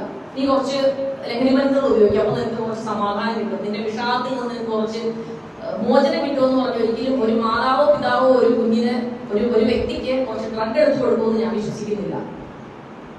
സുഹൃത്തുക്കൾ വഴിയാണ് 99% ആളുകളും ഇതിന്റെ ലോകത്തേക്ക് എത്തുന്നത്. ഒരു കൗതുകത്തിന് വേണ്ടി തുടങ്ങുന്നതാണ്. കുറച്ചു കാലം ഒരു കൗതുകത്തിന് വേണ്ടി മാത്രം ഉപയോഗിക്കും. പിന്നീട് അത് ഇല്ലാത്തൊരവസ്ഥയിലേക്ക് അല്ലെങ്കിൽ അവരുടെ തലച്ചോറിനെ അതിങ്ങനെ ഒരു ആസക്തിയിൽ എത്തിച്ച് നിർത്തിയിരിക്കുകയാണ്. ഞാൻ എന്താണെന്നോ ഞാൻ ചെയ്യുന്നത് എന്താണെന്നോ മുന്നിൽ നിൽക്കുന്ന അച്ഛനാണ് അമ്മയാണ് എന്നൊന്നും തിരിച്ചറിയാൻ കഴിയാതെ നമ്മൾ ഈ അടുത്തിടയ്ക്ക് പത്രത്തിൽ വായിക്കുണ്ടായി 12 വയസ്സുകാരനായ സഹോദരിക്ക് ലഹരി മരുന്ന് കൊടുത്തു. അപ്പൊ കുടുംബ ബന്ധങ്ങളുടെ അല്ലെങ്കിൽ വ്യക്തി ബന്ധങ്ങളുടെ പ്രാധാന്യം എന്തെന്ന് മനസ്സിലാക്കാൻ കഴിയാത്തൊരു തലമുറയാണ് വളർന്നു വന്നുകൊണ്ടിരിക്കുന്നത്. അല്ലെങ്കിൽ ആ ഒരു സമൂഹത്തിലാണ് നമ്മുടെ മക്കൾ ജീവിച്ചുകൊണ്ടിരിക്കുന്നത്. അപ്പൊ ഇതിന് അഡിക്റ്റ് ആയി പോയിട്ടുള്ള ആളുകളെ നമ്മൾ ജീവിതത്തിലേക്ക് കൊണ്ടുവരിക എന്ന് പറഞ്ഞത് നല്ല നിവർന്ന ഒരു പേപ്പർ നമ്മൾ ചുരുക്കിയതിന് ശേഷം വീണ്ടും നിവർത്തിയെടുക്കുന്ന പോലെയാണ്. നന്നായിട്ട് നിവർന്നിരിക്കുന്ന ഒരു പേപ്പർ എത്ര കണ്ട് ചുളുക്കാമോ അത്ര കണ്ട് നമ്മൾ അത് ചുളുക്കി, അതിനുശേഷം വീണ്ടും നമ്മൾ അത് നിവർത്തി നോക്കുകയാണ്. നമ്മൾ എത്ര അയൺബോക്സ് ഉപയോഗിച്ച് തേച്ചാലും വെയിലത്ത് പിടിച്ചാലും എത്ര ഭംഗിയായിട്ട് നിവർത്താൻ അത് ശ്രമിച്ചാലും ഒരു ചുളിവെങ്കിലും തീർച്ചയായും അതിൽ അവശേഷിക്കും. വളരെ ലഹരി മരുന്നിന് അഡിക്റ്റ് ആയിരിക്കുന്ന ഒരു വ്യക്തിയെ സംബന്ധിച്ചിടത്തോളം അതിലും നന്നായി എക്സ്പ്ലെയിൻ ചെയ്യാൻ കഴിയാത്തൊരവസ്ഥയാണ്. കാരണം ഒരു ചുളിവ് തീർച്ചയായിട്ടും അതിൽ അവശേഷിച്ചിരിക്കും. അഡിക്റ്റ് ആയി പോയൊരു വ്യക്തി അങ്ങനെ തന്നെയാണ്. എത്ര കണ്ട് നമ്മൾ അയാളെ കൗൺസിൽ ചെയ്താലും, എത്ര കണ്ട് ട്രീറ്റ്മെന്റുകൾ കൊടുത്താലും, എത്ര കണ്ട് നമ്മുടെ ജീവിതത്തിലേക്ക് കരകയറ്റാൻ ശ്രമിച്ചാലും അയാൾ അതിൽ തന്നെ ഉറച്ചു നിൽക്കാനേ ശ്രമിക്കുകയുള്ളൂ. കുറച്ചു കാലത്തേക്കെങ്കിലും മാറ്റം വരും. വീണ്ടും ഇത് കിട്ടാതെ വരുമ്പോൾ ഒരു അവസ്ഥ വരുമ്പോഴേക്കും അയാൾ റിയാക്ട് ചെയ്യുന്നത് ഞാൻ നേരിട്ട് കണ്ടിട്ടുണ്ട്. റിയാക്ട് ചെയ്യുന്ന ആളുകളെ, ഈ റിയാക്ട് ചെയ്യുന്ന ആളുകൾ എന്ന് പറയുന്നത് 25 വയസ്സിന് ശേഷമല്ല 30 വയസ്സിന് ശേഷമൊന്നല്ല, 13-14 വയസ്സുള്ള ചെറിയ മക്കളാണ്. 8ാം ക്ലാസ്സിലും 9ാം ക്ലാസ്സിലും ഒക്കെ പഠിക്കുന്ന ചെറിയ മക്കൾ. എന്ന് പറഞ്ഞ് 8ലും 9ലും ഒക്കെ പഠിക്കുന്ന എല്ലാ മക്കളും അങ്ങനെയാണെന്ന് ഞാൻ പറയത്തില്ല. പണ്ട് നമ്മുടെ ക്ലാസ്സുകളിലൊക്കെ അല്ലെങ്കിൽ യുവജനോത്സവങ്ങളോ അല്ലെങ്കിൽ സ്കൂളിലോ കോളേജിലോ ഒക്കെ എന്തെങ്കിലും ഫംഗ്ഷൻ നടക്കുമ്പോൾ പുറത്തുനിന്ന് മദ്യപിച്ചിട്ട് വരുന്നവരോ അല്ലെങ്കിൽ മറ്റെന്തെങ്കിലും സെർട്ടോറിയോ കാര്യങ്ങളൊക്കെ ആയിട്ട് സ്കൂളിന്റെ ബാത്റൂമിൽ അവിടെയൊക്കെ ആയിട്ട് നിൽക്കുന്ന 1-2 ആളുകളാണ് ഉണ്ടെന്നുണ്ടെങ്കിൽ ഇപ്പോ ഒരു ഫംഗ്ഷൻ നടത്താൻ സ്കൂളുകാർക്ക് ഭയമാണ്. അധ്യാപകർ നമ്മുടെ സഹായവും നമ്മുടെ സപ്പോർട്ടും ഉണ്ടെങ്കിൽ മാത്രമേ ഒരു ഫംഗ്ഷൻ നടത്തുന്ന ഒരു അവസ്ഥയിലാണ് നിൽക്കുന്നത്. ആദ്യം വിളിച്ചു വയ്ക്കും ഇന്ന ഡേറ്റിൽ നമുക്ക് കുറച്ച് പോലീസുകാരെ അല്ലെങ്കിൽ എക്സൈസുകാരെ നിർത്താനുള്ള സംവിധാനം ഉണ്ടാവുന്നു. അതിനുശേഷം മാത്രമാണ് ഒരു പ്രോഗ്രാം നടത്താനായിട്ട് അവർ മുന്നോട്ട് ഇറങ്ങുന്നത്. മറ്റൊന്നുകൊണ്ടല്ല, ഭയമാണ്. പുറത്തുനിന്ന് വരുന്ന ആളുകളെയാണ് നമ്മൾ ഭയപ്പെട്ടിരുന്നെങ്കിൽ സ്കൂളിലുള്ള കുട്ടികളെയാണെങ്കിൽ ഭയം. എന്തൊക്കെ സാധനങ്ങളായിട്ടാണ് അവരിവിടെ എത്തുന്നതെന്ന് അധ്യാപകർക്ക് പോലും അറിയാൻ പറ്റാത്ത അവസ്ഥയാണ്. ഞാൻ ഡിപ്പാർട്ട്മെന്റിന്റെ ഭാഗമായിട്ട് ഇപ്പൊ 4 വർഷമായി. ഇതുവരെ ഞാൻ കണ്ടിട്ടില്ലാത്ത ഒട്ടനവധി മയക്കുമരുന്നുകളുണ്ട്, ഒരുപാട് സാധനങ്ങളുണ്ട്. കാരണം അത്രമാത്രം അവൈലബിൾ ആണ്. ഓരോ സാധനം കിട്ടും. ഇതുപോലെ ഒരു കുപ്പിയിൽ പോലും 5000-6000 വിലയാണ്. നമ്മുടെ മക്കളുടെ കയ്യിലുണ്ടെന്നാണ് ഈ 6000-7000 രൂപയൊക്കെ. എപ്പോഴെങ്കിലും നമ്മൾ ആലോചിച്ചിട്ടുണ്ടോ? സ്കൂളിലും കോളേജുകളിലും ഒക്കെ പഠിക്കുന്ന നമ്മുടെ മക്കളുടെ കയ്യിൽ 6000-7000 രൂപയൊക്കെ അക്കൗണ്ടുകളിലും കയ്യിലും ഒക്കെ സുലഭമാണ്. മറ്റ് ജോലികൾക്കൊന്നും പോകാതെ നമ്മുടെ മക്കളുടെ കയ്യിൽ എവിടുന്നാണ് പൈസ? കുടുംബത്തിൽ നിന്ന് കിട്ടുന്ന പൈസയാണ്. അവര് വേറെ എവിടെ പോയി ജോലി ചെയ്ത് കൊണ്ടുവരുന്ന പൈസയൊന്നുമല്ല. അന്വേഷിക്കണം. നമ്മുടെ മക്കള് നമ്മളോട് പൈസ ചോദിക്കുമ്പോ എന്തിനാണ്? നമ്മുടെ ചെറുപ്പത്തിൽ അച്ഛനോട് 1 രൂപ ചോദിച്ചു കഴിഞ്ഞാൽ ഒരു 100 പ്രാവശ്യം അതിന്റെ എക്സ്പ്രഷൻ നമ്മൾ പറയണം. എന്തിനാണ് 1 രൂപ? ആർക്ക് കൊടുക്കാനാണ് 1 രൂപ? സാറിനോട് വരെ ചോദിക്കുമായിരുന്നു ഈ 1 രൂപയുടെ ആവശ്യം ഇവര് കൊടുക്കേണ്ടതുണ്ടോ? ഇന്ന് നമ്മൾ അന്വേഷിക്കാറുണ്ടോ? അച്ഛൻ ഒരു 3000 രൂപ അല്ലെ അമ്മ ഒരു 5000 രൂപ എന്ന് പറയുമ്പോൾ ഉടനെ അത് എടുത്തു കൊടുക്കുക. നമ്മുടെ കയ്യിൽ ഇല്ലെങ്കിൽ സംഘടിപ്പിച്ച് കൊടുക്കാൻ പ്രാപ്തരായിട്ടാണ്. കാരണം മക്കൾക്ക് എന്ത് വേണമോ അത് ചെയ്ത് കൊടുക്കാൻ അടുത്ത സെക്കൻഡ് റെഡിയായി നിൽക്കുന്നതാണ് ഓരോ രക്ഷിതാവും. മക്കൾക്ക് കൊടുക്കേണ്ട, മക്കൾക്ക് ചെയ്യണ്ടെന്ന് പറയുന്നില്ല. ഞാൻ ആദ്യം പറഞ്ഞത് നമ്മളൊക്കെ ജീവിക്കുന്നതൊക്കെ മക്കൾക്ക് വേണ്ടിയാ. ജോലി ചെയ്യുന്നതും നമ്മുടെ ഓരോ സമ്പാദ്യവും മുമ്പ് അരിമണി ചേർക്കുന്നത് പോലെ നമ്മൾ ചേർത്ത് വയ്ക്കുന്നതെല്ലാം നമ്മുടെ മക്കൾക്ക് വേണ്ടിയിട്ടാണെന്ന് പറയും. വിശ്വാസമാണ്, ഭയങ്കര വിശ്വാസമാണ് മക്കളോട്. നമ്മളൊരു കേസ് ഇവിടെ എടുത്തുകൊണ്ട് വന്നിട്ട് ആ പേരന്റിനെ വിളിച്ച് പറയുകയാണ് നിങ്ങളുടെ മകനെ ഇവിടെ കിട്ടിയിട്ടുണ്ടോ എന്ന് പറയുമ്പോൾ വെറുതെ എന്റെ മാനമര്യാദക്ക് ജീവിക്കുന്ന എന്റെ മകനെ പറ്റി അനാവശ്യം പറയരുത്, അവന് യാതൊരു പ്രശ്നവുമില്ല, നിങ്ങൾക്ക് തെറ്റ് പറ്റിയതാണെന്ന് പറയും. നമ്മൾ വീണ്ടും അവരെ വിളിക്കണം. അച്ഛനെ വിളിക്കാൻ പറയും അങ്ങനത്തെ പ്രശ്നങ്ങളാണെന്നല്ല എന്റെ മകൻ പറയും. അമ്മയെ വിളിക്കുമ്പോൾ അമ്മ ഒട്ടും സമ്മതിക്കില്ല. ഇനി കുറച്ച് സമയം കഴിയുമ്പോഴേ ഇവർ രണ്ടുപേരും ഓഫീസിലെത്തും. അച്ഛനും അമ്മയും അച്ഛനും പല കേസുകളും രണ്ടുപേരും വരാറുണ്ട്. ചിലയിടത്ത് അമ്മ ഓടി വരും. അതിനുശേഷം ഈ മകൻ പറയാണ്, 17 വയസ്സ് മാത്രം പ്രായമുള്ള മകൻ പറയാണ്, ഞാൻ 5 വർഷമായിട്ട് ഇത് ഉപയോഗിക്കുന്നുണ്ട്. 5 വർഷമായിട്ട് കേസ് കിട്ടിയിട്ടുള്ള കാര്യമാണ്. 5 വർഷമായിട്ട് ഞാൻ ഡ്രഗ് ഉപയോഗിക്കുന്നത് അമ്മയുടെ മുന്നിൽ വെച്ച് പറയാം. അപ്പോഴും അമ്മ സമ്മതിക്കുന്നില്ല.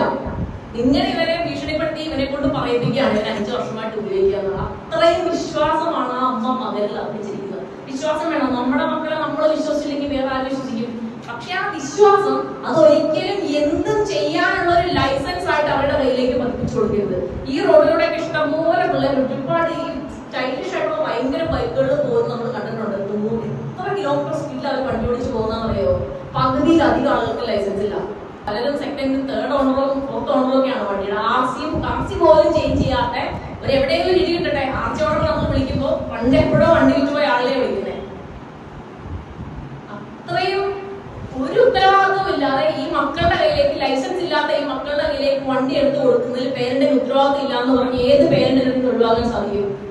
എന്റെ മകൻ വീട്ടിൽ നിന്ന് വണ്ടി എടുത്ത് പുറത്തിറങ്ങണം, അവര് ലൈസൻസ് ഇല്ലെങ്കിൽ നീ ആ വണ്ടി അവിടെ വെക്കുന്നു പറയാനുള്ള ധൈര്യം എനിക്കില്ല എന്നുണ്ടെങ്കിൽ അത് പിന്നെ അവരോട് ആര് പറഞ്ഞ് മനസ്സിലാകും? ഞാനും നിങ്ങൾ പടങ്ങുന്ന രക്ഷിതാവിനുള്ള ഉത്തരവാദിത്തം കഴിഞ്ഞതിന് ശേഷം മാത്രമേ ഒരു പോലീസുകാരനോ അല്ലെങ്കിൽ ഒരു എക്സൈസുകാരനോ ഒരു നാട്ടുകാരനോ നിങ്ങളുടെ മക്കളുടെ കാര്യത്തിൽ ഇടപെടാൻ സാധിക്കൂ. അല്ലെങ്കിൽ പോലീസോ എക്സൈസോ വന്നിട്ട് നമ്മുടെ മക്കളെ രക്ഷിക്കട്ടെ എന്ന് പറഞ്ഞ് നമ്മൾ മാറി നിന്ന് കഴിഞ്ഞാൽ നമ്മുടെ കയ്യിൽ നിന്ന് മക്കൾ പോകും. ആത്മഹത്യ അല്ലെങ്കിൽ മറ്റൊരാളെ കൊല്ലാനുള്ള പ്രവണത, ഇതിൽ രണ്ടിൽ ഏതെങ്കിലും ഒന്ന് തന്നെ അവശേഷിക്കുള്ളൂ. അതിലേ ചെന്നത് തീരുള്ളൂ. അത് മനസ്സിലാക്കാനുള്ള ബുദ്ധിയും വിവേകവും ഒന്നും നമ്മുടെ മക്കൾക്കില്ല. 10 വർഷത്തിന് ശേഷം ബോധമുള്ള ഒരാളെ കാണാൻ പറ്റാത്തതിനേക്കാൾ ഭേദമാണ് ഇപ്പൊ ഉള്ള നമ്മുടെ കുറച്ച് മക്കളെങ്കിലും ഇതിലേക്ക് പോകാതിരിക്കുന്ന കുറച്ച് മക്കളിൽ ഒരാളെങ്കിലും കൈപിടിച്ച് ഇതിലേക്ക് വലിക്കാൻ നമ്മളെ കൊണ്ട് കഴിഞ്ഞെങ്കിൽ അതാണ് ഒരു ബോധവൽക്കരണത്തിന്റെ വിജയം, അതാണ് ഒരു രക്ഷിതാവിന്റെ വിജയം. അങ്ങനെ നമ്മളെ മക്കളെ വളർത്തി മനോഹരമായ ഒരു ഭാവി അവർക്ക് ഉണ്ടാക്കി കൊടുക്കാൻ നമുക്ക് ഓരോരുത്തർക്കും കഴിയട്ടെ എന്ന് ഞാൻ ഈ അവസരത്തിൽ ആശംസിച്ചുകൊണ്ട്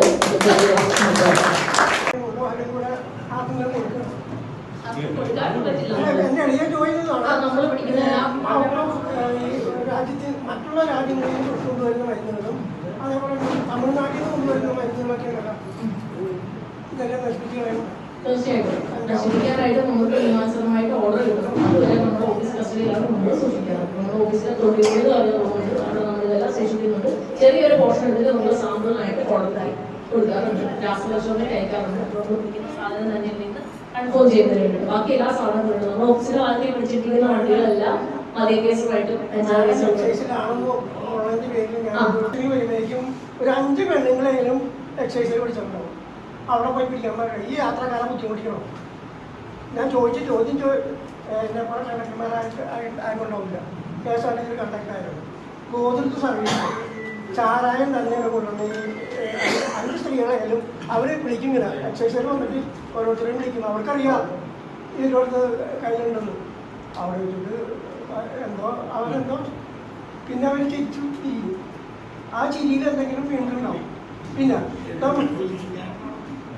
പിന്നെ വേറെ ഒരു കാര്യം, നിയമവശങ്ങൾ പറയുമ്പോൾ ജയിലിന് വേണ്ടി നോട്ട് കത്തിക്കാനും നോട്ട് കളക്ടിയിട്ടും അതും കണ്ടു. ഇതെങ്ങനെ തിരുപ്പതി എക്സസ് അവിടെ വന്നു ബുദ്ധി പറഞ്ഞു കൊടുക്കാനുള്ള കറുത്ത കോട്ടുകാർ നമ്മുടെ നാട്ടിലുണ്ടെന്നുള്ള വിചാരം വേണം.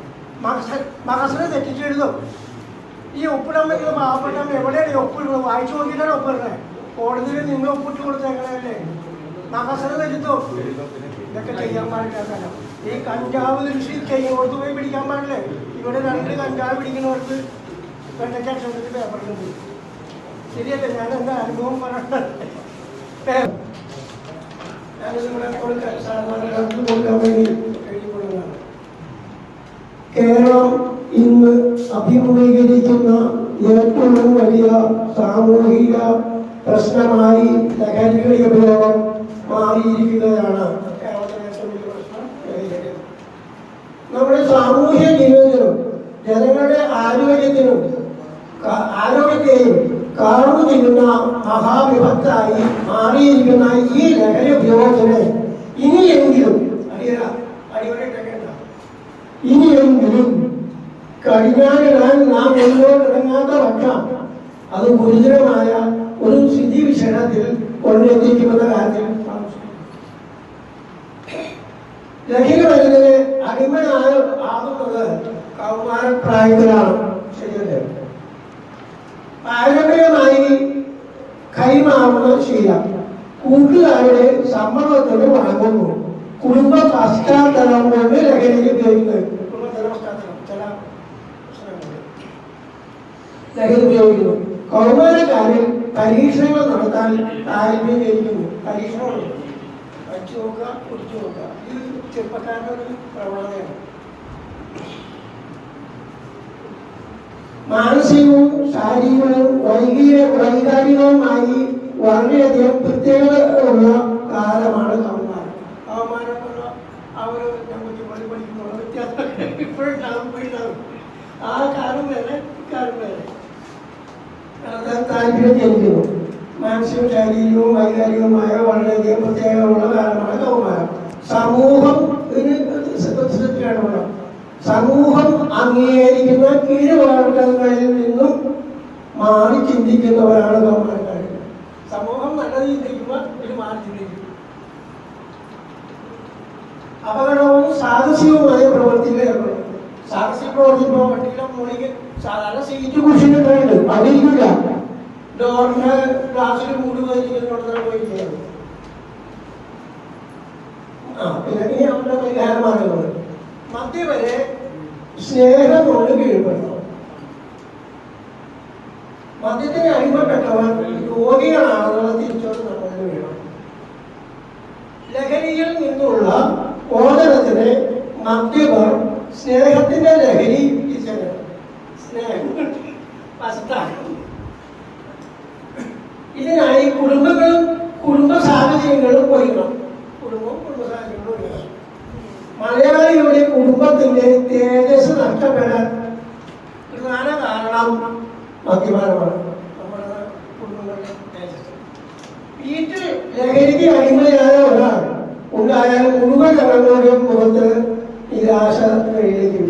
ശരിയല്ലേ? നിഷ്കളങ്കമായ ചില കുട്ടികളുടെ മുഖം കാണുമ്പോൾ തന്നെ മനസ്സിലാവും രക്ഷിതാവിന്റെ മദ്യപാനത്തിന്റെ ഇരയാണ് ആ കുട്ടികൾ. മദ്യപർ ബോധമുള്ളപ്പോൾ തങ്ങളുടെ കുട്ടികളെ സൂക്ഷിച്ചു നോക്കുന്നത് നല്ലതായിരിക്കും. ഇനി മൂല്യബോധമുള്ള ഒരു തലമുറയെ തിരഞ്ഞെടുക്കാൻ ലഹരി ഉപയോഗം നിർത്തുക. ആ ഒരു സന്ദേശം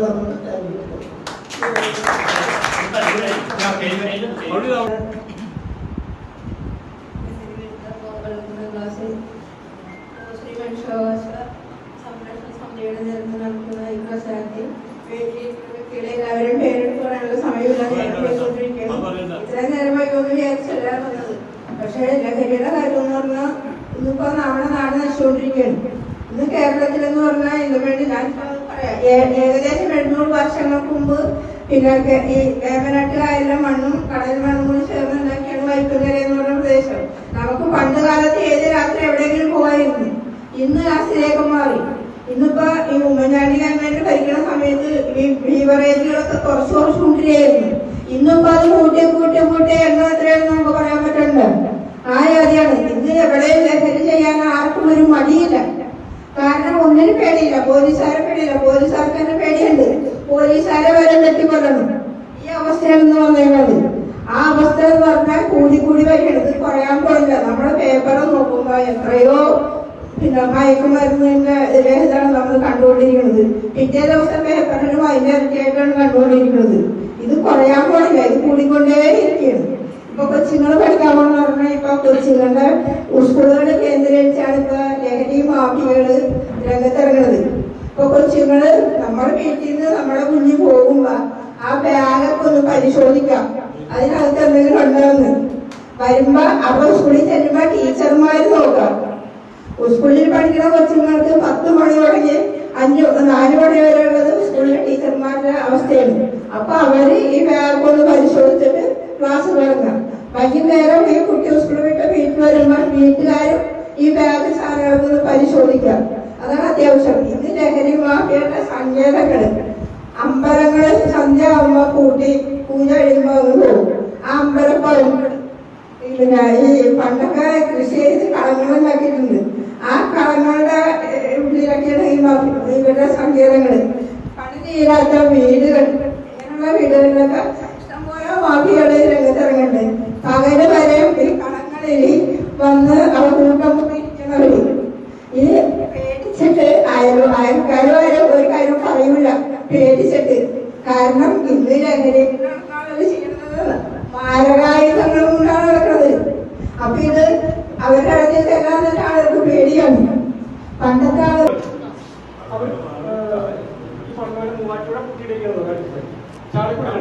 ഇവരുടെ മാതാപിതാക്കളുണ്ട്, അത് ഭയങ്കര ടെൻഷനാണ്, ആവശ്യമില്ലാത്ത ടെൻഷനാണ്. അവർക്ക് നമുക്ക് എക്സസൈസ് നോക്കിയാൽ എങ്ങനെ കൗൺസിലിംഗ് കൊടുക്കാൻ പറ്റുന്നത് എന്താ കാര്യം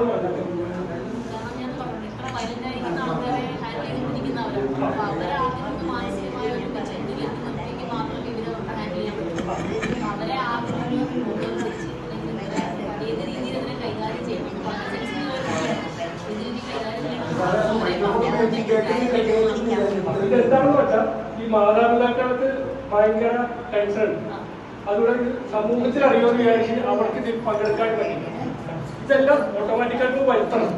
കാരണം എന്ന് പറഞ്ഞാൽ എൻ്റെ അടുത്ത് അതുപോലെ തന്നെ പ്രദേശിക്കണം, അത് ഞങ്ങൾക്കറിയില്ല പെട്ടെന്ന്. ഈ കഴിഞ്ഞ ദിവസം പാലത്തിൽ കഴിഞ്ഞ് തൂങ്ങിയിട്ട് ഈ തൂങ്ങിക്കഴിഞ്ഞപ്പോൾ കടക്കുന്നതാണ് എനിക്കറിയില്ല. ഈ പൊട്ടിപ്പോയി, നേരെ വെള്ളത്തിൽ പോയിട്ട് പിന്നെ ഒരു മാർഗം കുട്ടികളില്ല, നടക്കുന്ന കുട്ടികൾ. അപ്പൊ ആ ബോഡിയിൽ നിന്ന് കിട്ടി. അപ്പൊ അതുപോലെ ഒരുപാട് ആൾക്കാരുണ്ട്, പുറത്ത് പറയാൻ പറ്റില്ല.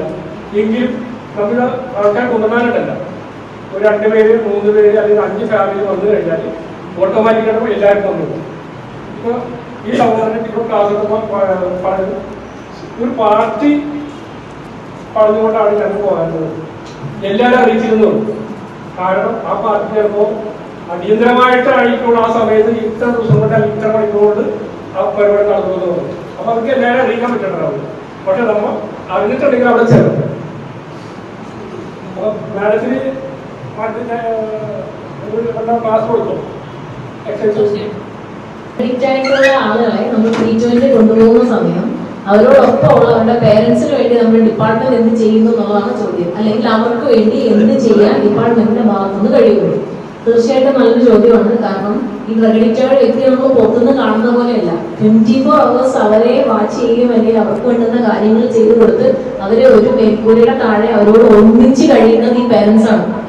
അപ്പൊ തീർച്ചയായിട്ടും ആദ്യം ഇതിന്റെ ഭവിഷ്യത്തുകൾ എന്തൊക്കെയാണ്, അല്ലെങ്കിൽ ഈ ആളിനെ എങ്ങനെ ട്രീറ്റ് ചെയ്യണം, എത്ര സെൻസിറ്റീവായിട്ട് ഈ വിഷയം കൈകാര്യം ചെയ്യണം എന്നുള്ള ബോധ്യം അയാളിലാണ് ആദ്യം ഉണ്ടാക്കേണ്ടത്. അല്ലെങ്കിൽ ഇതുപോലെ മാനസിക പിന്നോക്കം കാരണം അല്ലെങ്കിൽ മാനക്കേട് കാരണം ഒരു ആത്മഹത്യയിലേക്ക് എത്തും. അപ്പൊ അവർക്ക് ആദ്യം കൗൺസിലിംഗ് പോലുള്ള കാര്യങ്ങളുണ്ട്. കാരണം ഇപ്പൊ ഒരു മകൻ പ്രകടിച്ചായി പോകുന്ന ലോകത്തിലെ ആദ്യ സംഭവമല്ല. അല്ലെങ്കിൽ ഇങ്ങനെയായി പോകുന്ന മകനെ നമുക്ക് ജീവിതത്തിലേക്ക് തിരിച്ചു പിടിക്കാം. അതിന് പക്വതയുള്ള പേരൻസിനെയാണ്, പക്വതയുള്ള കാര്യങ്ങളെ സമർത്ഥതയോടുകൂടി മനസ്സിലാക്കാനും പെരുമാറാനും കഴിയുന്ന ഒരു അച്ഛനെയും അമ്മയാണ് ആദ്യം നമുക്ക് ആവശ്യമുള്ളത്. അപ്പൊ അവരെ ആദ്യം കാര്യങ്ങൾ പറഞ്ഞ് ബോധവാന്മാരാക്കുക. ഇതിൽ നിന്ന് നമ്മളങ്ങനെ ഭയങ്കരമായിട്ടുള്ള വിഷയങ്ങൾ ഉണ്ടാക്കി നമ്മൾ ആത്മഹത്യ ചെയ്തതുകൊണ്ടോ നമ്മുടെ മക്കളെ കണ്ടമാനം ഉപദ്രവിച്ചതുകൊണ്ടോ അവരെ ഒറ്റപ്പെടുത്തിയതുകൊണ്ടോ ഇതിനൊരു ശാശ്വതമായ പരിഹാരം ഇല്ല എന്നും അവരെ പറഞ്ഞ് ബോധ്യപ്പെടുത്തിക്കൊണ്ടും മക്കൾക്ക് വേണ്ടുന്ന സഹായങ്ങൾ ചെയ്യാൻ മാനസികമായി അവരെ കയ്യാറെടുപ്പിക്കുന്നതിന് വേണ്ടിയുള്ള കൗൺസിലിംഗ് കാര്യങ്ങളും അവർക്ക് എത്തിച്ചു കൊടുക്കാനുള്ളതാണ് ആദ്യത്തെ ഘട്ടം. അത് ചെയ്ത് അവര് മക്കളെ നോക്കാനുള്ള ഒരു കേപ്പബിലിറ്റി അവർക്ക് ഉണ്ടായതിനു ശേഷമാണ് നമ്മൾ ഇവരെ മക്കളോട് ഒപ്പം ചേർത്ത് വീട്ടിലേക്ക് അയക്കുന്നത്. അത്ര കാലം ഇവര് നമ്മളുടെ കൗൺസിലിംഗ് സെന്ററുകളിൽ തന്നെയാണ് ട്രീറ്റ്മെന്റും യോഗയൊക്കെ ആയിട്ട് പോകുന്നത്. ഈ ആളിന് മാത്രമല്ല, ഒപ്പം നിൽക്കുന്ന ബൈസ്റ്റാൻഡറിനും നമ്മൾ മാനസികമായിട്ടുള്ള സപ്പോർട്ട് അവർക്ക് പ്രദാനം ചെയ്യുന്നുണ്ട്. എങ്കിൽ മാത്രമേ ഇവർക്ക് പ്രയോജനം നമുക്ക് ഉണ്ടാവുള്ളൂ. അല്ലെങ്കിൽ ഇതിനെപ്പറ്റി യാതൊരു ധാരണയില്ലാത്തൊരു കയ്യിലേക്ക് നമ്മൾ കൗൺസിലിംഗ് ചെയ്ത ഒരാളെ കൊടുത്തു വിടുകയാണ്. മരുന്ന്, പുകയില ഉൽപ്പന്നങ്ങൾ എന്നിവയുടെ ഉപയോഗം മാരകമായ രോഗത്തിനും മനുഷ്യരാശിയുടെ ഉന്മൂലനാശത്തിനും അതുവഴി സമൂഹത്തിനും നാടിനും ഉണ്ടായിക്കൊണ്ടിരിക്കുന്ന വിപത്തിനും കാരണമാകുന്നുവെന്ന് ഞാൻ മനസ്സിലാക്കുന്നു. ആയതിനാൽ ഞാൻ ലഹരി വസ്തുക്കൾ ഉപയോഗിക്കുകയില്ലെന്നും മറ്റുള്ളവരെ ലഹരി ഉപയോഗത്തിൽ നിന്നും പിന്തിരിപ്പിക്കുകയും അതുവഴി നാടിനെയും വരും തലമുറയെയും ലഹരിയിൽ നിന്ന് രക്ഷിക്കുന്നതിന് അഹോരാത്രം പ്രയത്നിക്കുമെന്നും പ്രതിജ്ഞ ചെയ്യുന്നു. നഷ്ടപാടത്തിന് ഗോശ്രീ മനുഷ്യാവകാശ സംരക്ഷണ സമിതിയുടെ പേരിലും തങ്ങളുടെ നാട്ടുകാരുടെ പേരിലും പ്രത്യേകം നന്ദി രേഖപ്പെടുത്തുന്നു. അതോടൊപ്പം തന്നെ BJP പ്രതിനിധീകരിച്ചു വന്ന മടിയപ്പൻ ചേട്ടനും അതോടൊപ്പം തന്നെ അയ്യങ്കാളി സാംസ്കാരിക സമിതിയുടെ PK ബാബുവിനും അതോടൊപ്പം തന്നെ ദൃശ്യമാധ്യമങ്ങൾക്കും അതോടൊപ്പം തന്നെ ഞങ്ങളെ ക്ഷണം സ്വീകരിച്ച് ഇവിടെ എത്തിയ എല്ലാവർക്കും അതോടൊപ്പം തന്നെ ഈ പരിപാടി ഏറ്റവും നല്ല ഭംഗിയായി അവതരിപ്പിക്കാനും ഇതിനുവേണ്ടി കഷ്ടപ്പെട്ട ബഹുമാനപ്പെട്ട ഗോശ്രീ മനുഷ്യാവകാശ സംരക്ഷണ സമിതിയുടെ ചെയർമാന് പ്രത്യേകം നന്ദി പറഞ്ഞുകൊണ്ട് ഞാൻ എന്റെ വാക്കുകൾ